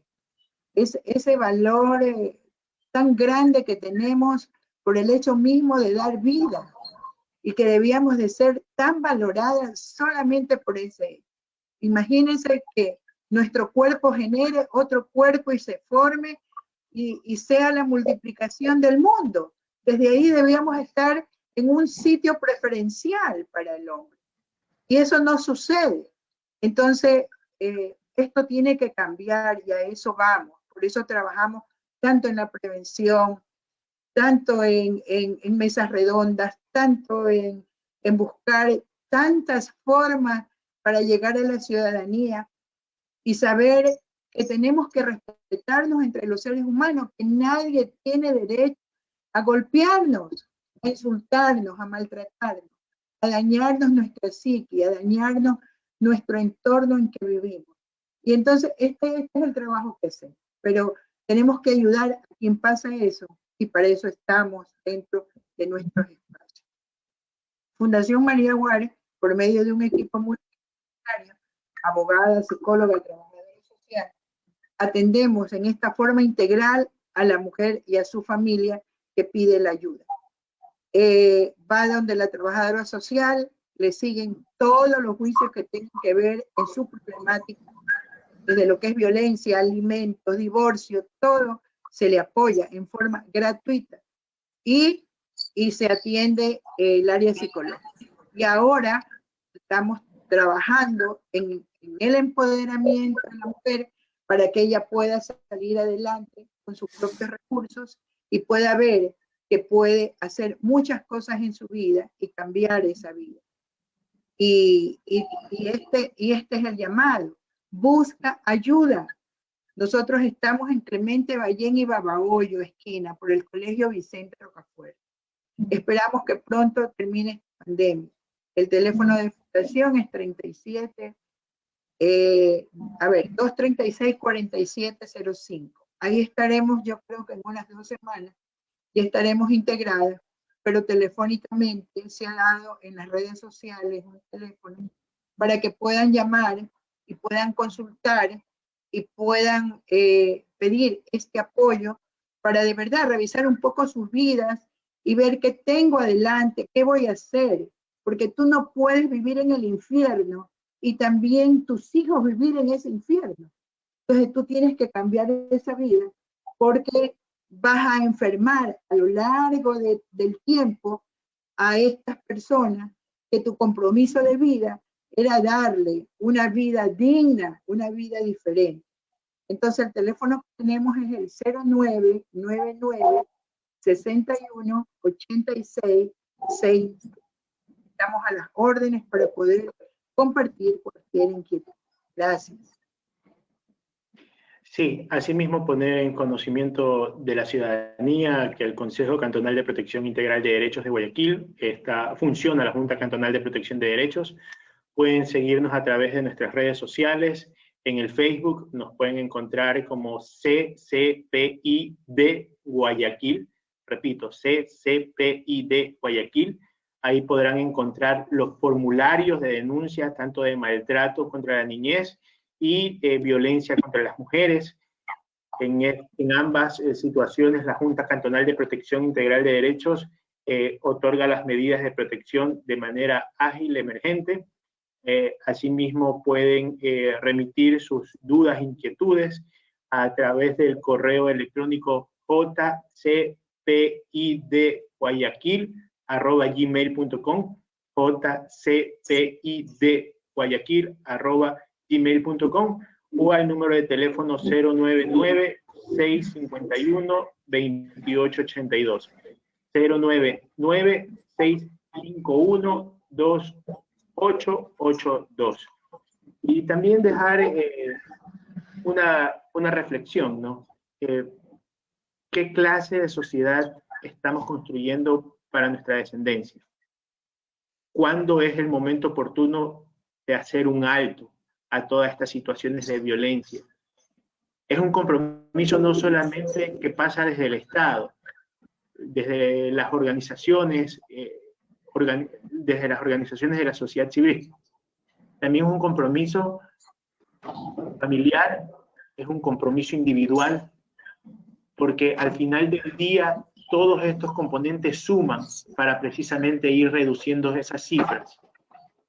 Eliminar la violencia es utópico, pero por lo menos terminar de bajar esas cifras que pese a los grandes esfuerzos que se han hecho por décadas, vemos que pese a que está la institucionalidad ahí, están las leyes, están los mecanismos, no disminuyen. Y no disminuyen porque se ponga un artículo o se elimine otro, sino que es un compromiso ciudadano, es un compromiso de todos, de las personas que en este momento están viendo esta transmisión, de las personas que en este momento están en una disyuntiva de denunciar o no, o simplemente romper esos círculos.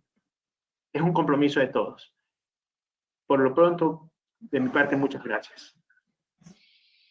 Gracias. Sí. A ver, como Aldeas SOS Ecuador, nos encuentran en todas las páginas y redes sociales como @aldeas SOS.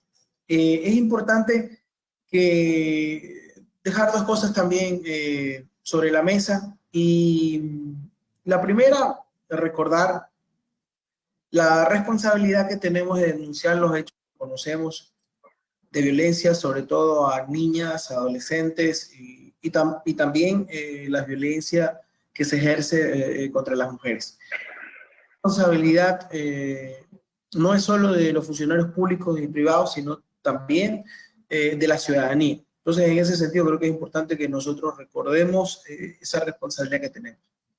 Por otro lado, que el trabajo que se viene haciendo y que se requiere hacer necesita de un proceso articulado con organizaciones públicas y privadas, pero esencialmente cuando se deja de cumplir desde el Estado, las organizaciones sociales estamos llamadas a ser mucho más fuertes en ese proceso de articularnos y demandar y exigir el cumplimiento de los derechos.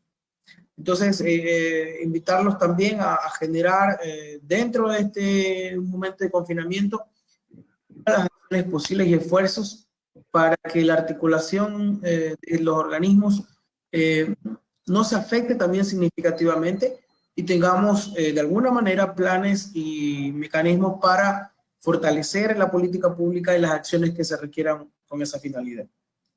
Muchas gracias. Muchas gracias también. No sé si también nos quisieras dar, Mayra, algún mensaje final y tal vez nuevamente el número de contacto. Bueno, yo plantear que trabajar para la prevención y erradicación de la violencia de género, así como lo han dicho todos mis colegas, es una tarea compartida, es una tarea vital. Como yo decía anteriormente, nunca vamos a hablar de una sociedad plenamente democrática, plenamente igualitaria, mientras exista violencia contra las mujeres. Creo que esta es una tarea compartida y es un compromiso. Evidentemente el Estado tiene un rol fundamental, como es garantizar los derechos de las mujeres a través de la prevención, de la protección, de la atención, de los presupuestos, pero también la sociedad en general tenemos una obligación muy grande frente a esto, ¿no? Y es cómo nosotras también nos organizamos y cómo también cambiamos los patrones socioculturales dentro de las propias familias. Nosotras, como Surcuna, atendemos casos de violencia de género a través de la asesoría y el acompañamiento de casos. También hacemos un tema de litigio específicamente en casos de violencia sexual y femicidio y en casos de mujeres criminalizadas y judicializadas por aborto. Durante la época del confinamiento, nosotras nos encontramos atendiendo cualquier tipo de emergencia a través de una línea de teléfono. La repito, es el 099-9928-032. Estamos atendiendo tanto vía telefónica como a través de mensajes de texto, porque muchas veces las mujeres no pueden llamar, simplemente se sienten más cómodas a través de mensajes de texto, WhatsApp. Entonces estamos atendiendo esta línea, les decimos que no llamen y sobre todo que sepan que no están solas. Perfecto, muchísimas gracias. Creo que han sido muy valiosos todos los aportes que nos han dado nuestros invitados e invitadas en este espacio. Creo que tenemos también algunos lugares a donde acudir, nuevos espacios tal vez en los que podemos pensar y también nuevas formas en las que podemos acompañarnos mutuamente como sociedad, de manera comunitaria, también como familias, para afrontar esta problemática que viene desde hace mucho tiempo realmente, que es una problemática estructural, pero que se está agudizando también en esta coyuntura. Con eso estaríamos cerrando. Simplemente antes quisiera tal vez presentarles también un sitio de recursos de Fe y Alegría Ecuador. Este es un sitio donde realmente lo que estamos haciendo es reunir diferentes tipos de información, también actividades que nos ayuden en esta época de confinamiento, que ayuden a las familias a estar quizás más distensionadas, hacer actividades que nos ayuden quizás a minorar el estrés también. Y también tenemos un espacio de justamente datos de prevención, que hablan sobre la violencia sexual, que hablan también sobre contactos que podemos buscar para acudir a estas organizaciones. Entonces quisiéramos presentarles este sitio de recursos también para que puedan acudir allí como un medio, un canal de ayuda, se podría decir. Nuestro sitio de recursos, cómo encontrarlo en la web, es recursos.feyalegría.org.es. Entonces, bueno, allí hay diversidad de información, de actividades, de estrategias que podemos utilizar en este tiempo. Lo mencionó también, gran parte de esta información no es propia de Fe y Alegría, hay información de Fe y Alegría, pero también recoge información de otras organizaciones que están aportando en este sentido y está lógicamente indicado a qué corresponde a qué organización, ya que la idea es ser como un lugar que centralice también el trabajo que hacemos, digamos, lo que se hace desde la sociedad civil, desde el Estado, para que esté en un lugar accesible y podamos acudir a esta información. Finalmente, quería recordarles a nuestros educadores, educadoras de Fe y Alegría y también externos a Fe y Alegría, que siguen abiertos en nuestros cursos virtuales y que pueden todavía inscribirse hasta el 18 de mayo, fecha en la que se cierran nuestras inscripciones. Bueno, con esto cierro este diálogo, también agradeciendo al público por sus intervenciones, por sus preguntas, sus reflexiones, e invitándoles a que nos sigan también en nuestras redes sociales, en la página de Fe y Alegría Ecuador, a través de la cual también nos mantendremos activos con estos diálogos, donde estamos hablando mucho sobre los temas coyunturales, relativos a la educación, pero también relativos a los problemas sociales que nos afectan. Y que, bueno, realmente la idea es poder contribuir con un granito de arena y dar nuevos luces, nuevos apoyos para poder manejarnos lo mejor posible en esta época. Así que, bueno, muchísimas gracias y les esperamos en un próximo espacio. Bueno, gracias. Muchas gracias. Saludos. Pasen bien. Un gusto. Gracias. Gracias. Chao. Gracias.